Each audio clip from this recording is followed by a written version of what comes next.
The Battle of the Koźminem Forest was fought between the Moldavian prince, Ștefan cel Mare, and King John I of Poland of the Kingdom of Poland. The battle took place in northern Moldavia, about 50 kilometers north of the then capital of Suceava, in the hills between Adancata, situated in the valley of the Siret River, and Cernota, situated in the valley of the Prut River, and resulted in a major victory for Moldavia. It was part of the Polish-Ottoman War. Reasons for the war. After the Moldavian loss of Chilia and Cetatea Alba, the Ottoman threat seemed more evident. John Albert was suzerain of Moldavia, and, when Ștefan asked him for military assistance, they met, in 1494 at the Conference of Lavoca, where together with King Ladislaus II of Hungary and Elector Johann Cicero of Brandenburg, they forged plans for an expedition against the Porte. The objective was to recapture Chilia and Cetatea Alba. However, in unexplained circumstances, Ștefan received reports from Hungary that John Albert prepared to place his own brother, the Polish Prince Sigismund, on the Moldavian throne. Battle.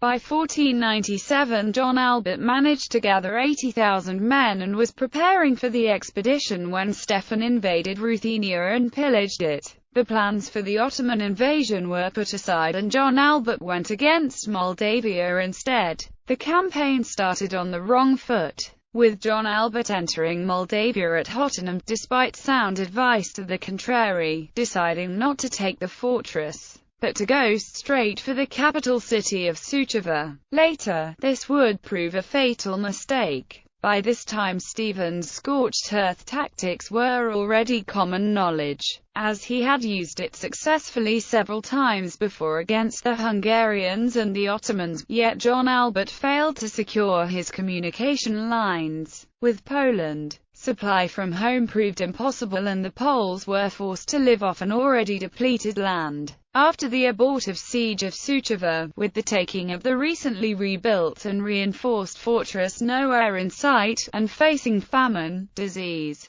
bad weather plus the prospect of coming winter, John Albert was compelled to lift the siege. After some negotiations, the Poles left Suceava on October 19. Apparently Stephen had granted them safe passage on the condition that they return to Poland on the same way they had taken when marching on Suceava, and warning that he will not allow another part of his country to be devastated by the Polish troops in their retreat. John Albert formally accepted this condition. However, in practice, he decided to retreat on a different and unfamiliar route through Bukovina to Śniatyń, instead of taking the route to Kamieniec Podolski through Hoton, knowing fully well that abiding by Stephen's condition would have spelled death for the exhausted and starved Polish troops, as they already had devastated that region on their way to Suceava, in an attempt to keep the army supplied. Breaking the arrangement previously agreed upon proved to be the fateful mistake that Stephen was waiting for all along.